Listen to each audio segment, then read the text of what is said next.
ای سید ما، ای مولای ما. ما اونچه باید بکنیم انجام میدیم، اونچه باید گفت هم گفتیم و خواهیم گفت. من جان ناقابلی دارم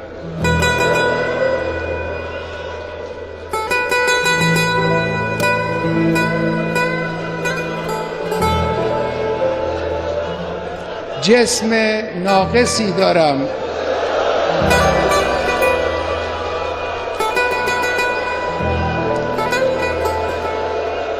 اندک آبرویی هم دارم که این را هم خود شما به ما دادید.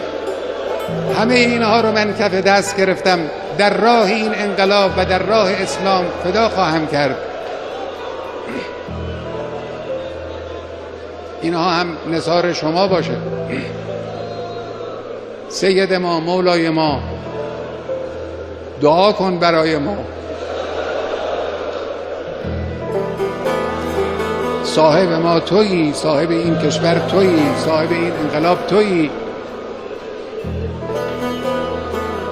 پشتیبان ما شما هستید. ما این راه رو ادامه خواهیم داد، با قدرت هم ادامه خواهیم داد. در این راه ما رو با دعای خود، با حمایت خود، با توجه